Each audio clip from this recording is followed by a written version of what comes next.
Tere, hea vaataja! Täna oleme tulnud oma kaameraga ES Racingu garaaži ja mees on üks Nissan. Aga tegelikult see Nissan oli ju kunagi hoopis roheline, ta sõitis tänaval, siis ta oli mitu aastat kadunud ja nüüd ta on siin valget värvi. Mis vahepeal toimunud on? Vahepeal siis koos auto omanikuga Jevgeni Pulankiniga otsustasime,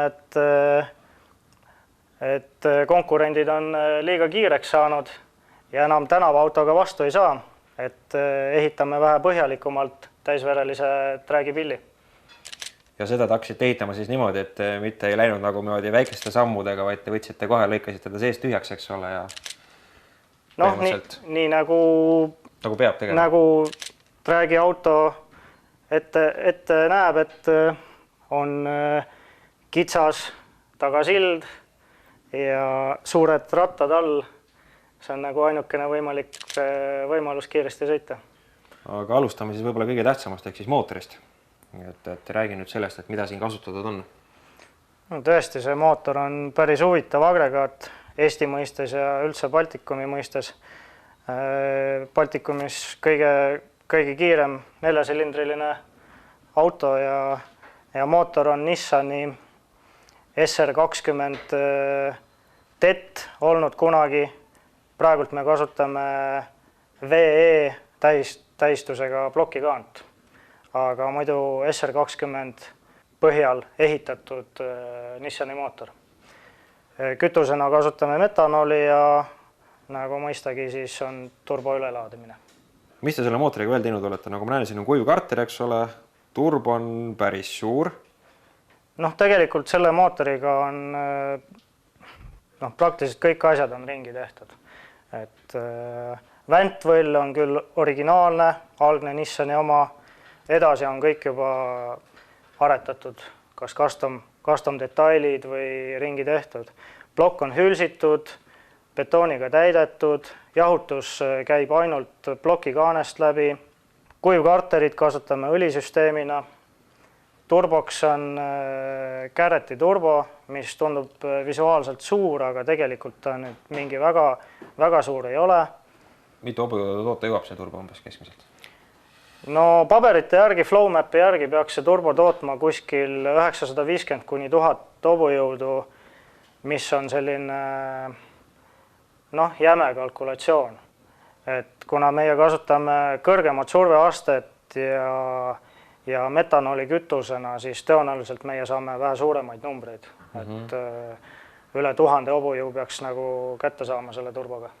Sa rääkisid nüüd plokikaanest, et plokikaas ei ole teil originaal on, et eelmine aasta tegelikult oli see auto ju peaaegu korra sõitmas Speedestil, mis lõppes väikese, ütleme, fiaskoga. See fiasko on näha siin tadriku peal.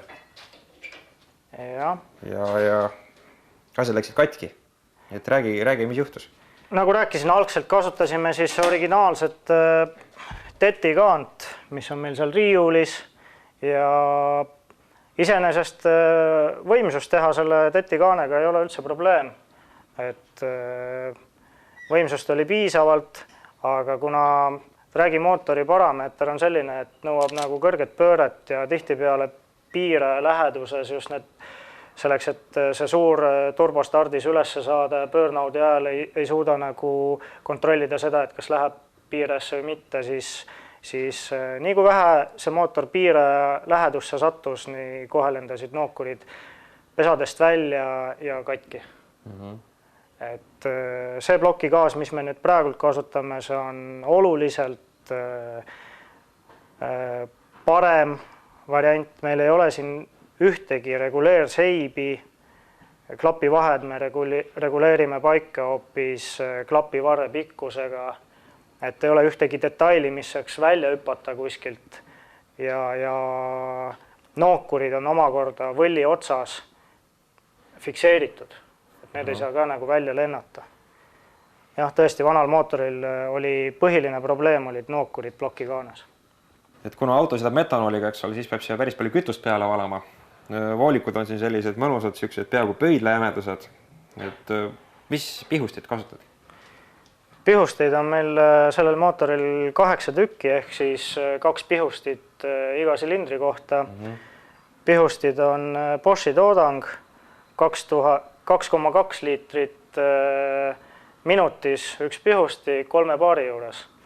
Kuna meie kütuse rõhk Boosti alas on umbes 8 paari, siis FlowMapide asjad näitavad seda, et nende pihusti voolavus on orienteeruvalt 3 liitrit minutis üks pihusti ja neid on meil siis 8 tükki.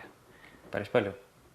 Jah, on väga palju, et kui nüüd kalkuleerima hakata, siis võib nagu kokku arvestada, kui mitme minutiga saab näiteks kodus vanni täis nendega lasta. Draghi auto puhul on muidugi väga oluline element, nagu eks ole, tagasild. Et mis lahendus teil siin on kasutusel? Meil on suhteliselt traditsiooniline Draghi auto lahendus, et meil on Fordi 9-tolline peaülekandega kitsas tagasild, mis on custom ehitatud meie tellimusel Ameerikas. Täitsa klassika ühesõnaga. Põhimõtteliselt küll, jah. Ja siis ta ripub 4 lingi otsas nagu? Või? Kindlasti, et 4 link ja Strange'i double reguleeritavad kiirendusamortisaatorid ja siis suured 32 korda, algselt olid 16 tolli laiad rehvid ja hetkel on 32 korda 14 rehvid. No sees näeb ta välja siuke nagu Draghi auto ikka, kõik on tühi, puur on sees, põrandad ja seinad on, eks ole, plekist. Ja kui ma siia paremale poole vaatan, kus on siin hästi palju juhtmeid ja kaitsmeid ja releesid, siis vaatan, et seal on nagu 2 autroonika aju, et mis pull on? No aju on tegelikult siin ainult üks, et teine on samasuguse kirjaga, küll sama firma toodang, aga on kondensaator süüteblokk, süütevõimendi põhimõtteliselt. Kuna metanoli mootor, eriti kõrge boostiga, vajab väga tugevat sädet, siis me kasutame kondensaator-süütevõimendit. Ja mis selle auto sisemuses tegelikult esimese asjana silma jääb, on see käigukast, mis on Lenko ja mida ausutades mina ei ole varem Eestis kellelgi näinud. See on Eesti mõistes tõesti eksootika, et enamus mehi üldse Eestis kasutavad kõik automaatülekannet, kuna manuaaliga on asja nii palju keerulisem teha. Meilgi on praegult nagu probleeme sellega ja hakkame selle siduri arendamisega selle talve jooksul nagu tegelema, et saaks nagu starti veel parandatud. Aga jah, see on nagu siis Lenko nii-öelda manuaalkast, millel on 5 käiku. Kui ma nüüd seda käigukasti vaatlen, siis kui ma nüüd peaksin selle auto võtma sellega sõitma kuskile, siis ma ütlen ausalt, mina ei oskaks. Et räägi, mismoodi see käikude lülitamine käib siin üldse? No hea ongi, kui kõrvaline isik ei oska seda autot kasutada. Ilmselt on ohutum. Aga tegelikult on kasutamine suhteliselt lihtne, et siin on üks väike kang, millega saab valida, kas on neutraal, nii nagu ta praegult, kui ta on otse ülesse, kas käigud on tagurpidi või käigud on ettepoole edaspidi nagu. Ja nende kangidega käib siis ülekannete valimine. Kui kõik kangid on ettepoole lükatud, siis on esimene käik. Kõik sektsioonid on sisse lülitatud ja tekib esimene käik. Ja edaspidi siis sõidu ajal neid kange järjest tõmmates lülitatakse käike teine, 3., 4. ja 5.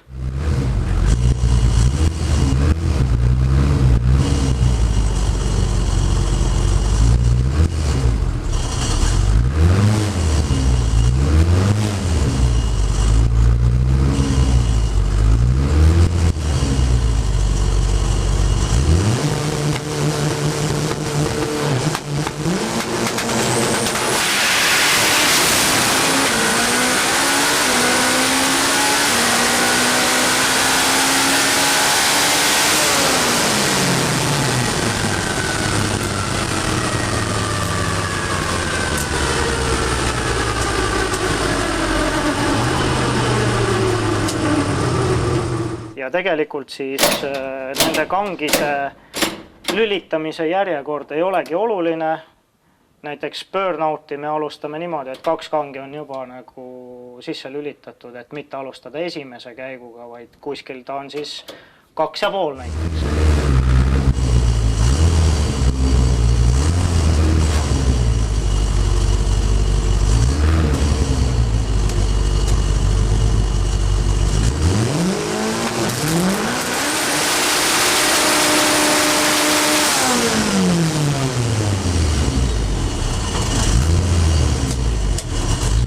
tegelikult, kuna siin on ju iga käik on nii-öelda eraldi sektsioonis, siis sa saad neid käikesid omal võimalust kombineerida, eks ole?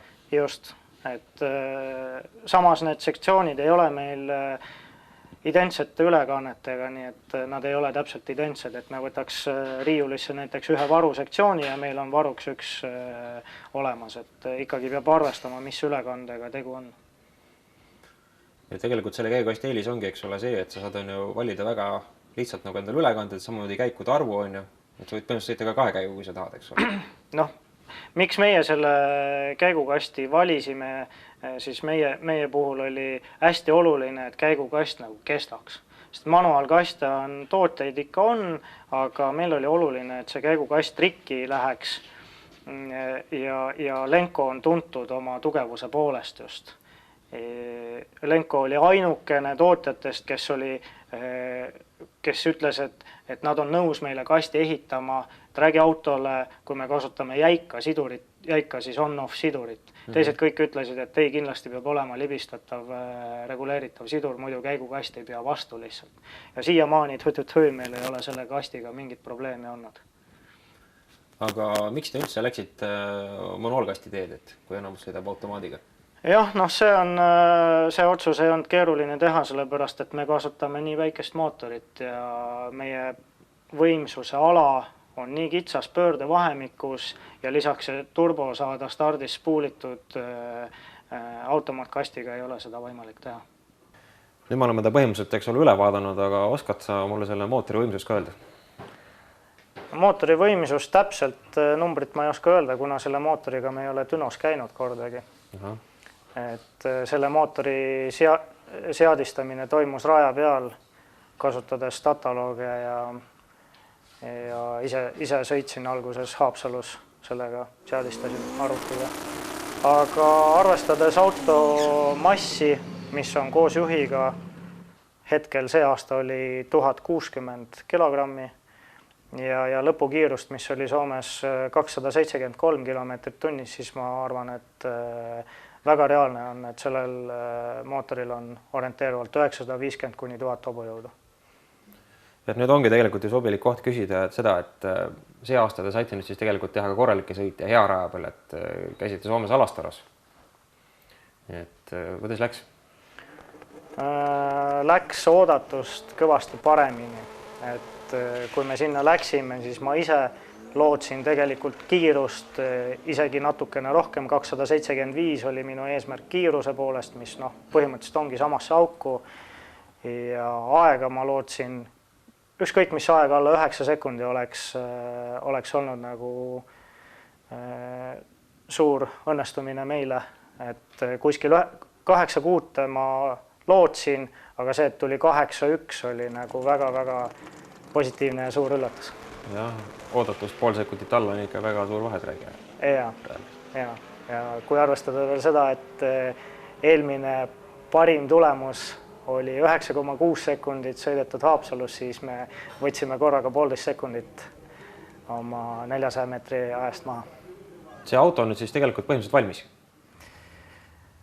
Ma arvan, et ükski võistlusauto ei ole mitte kunagi valmis. Et me jätkame selle auto arendust. Tegelikult ütleme nii, et siis, kui me alustasime selle auto kiirendusauto ehitamiseks, siis me otsustasime, et me teeme kuni 7,5 sekundit. Et see kere on praegult ehitatud, kere ja toruraam on ehitatud 7,5 sekundi reegli järgi. Et siis, kui see auto sõidab 7,5 sekundit, siis võib öelda, et ta on mingis mõttes valmis, kuigi võistlusauto ei ole kunagi valmis. Et siis on oleks eesmärk saavutatud, kui saaks 7,5 kätte? Jah, et hetkel on selle auto eesmärk ikkagi 7,5 sekundit ja loodetavasti siis järgmine aasta suudame selle saavutada juba. Mis muidu tulevikuplaanid on? Kas Eesti võistlusel, et Soomes hakkate käima või ei ole veel nii täpselt plaane teinud? Me ei ole nagu põhjalikumalt veel Jevgeniga koos maha istunud ja neid asju paika pannud, et see sõltub tema soovidest, võimalustest ja ka kindlasti sellest, kas me suudame mingisuguseid sponsoreid leida või mitte, sest et Soomes käimine ei ole päris odav. ja praegu on teil auto, mis siin salata, täitsa valge ja sponsorid ei olegi. Just, et jätsime auto tahtlikult täiesti puhtaks valgeks. Esiteks nii on ta ilusam, nii nagu Jaapani autole kohane, valge värv ja suured pinnad on vabad, kes tahab. Kes tahab, siis helistab Sammile. Just. Okei, kuule, aga aitäh sulle ja siis loodetavasti näeb teid järgmisel aastal rada peal sõitmas. Jah, palun.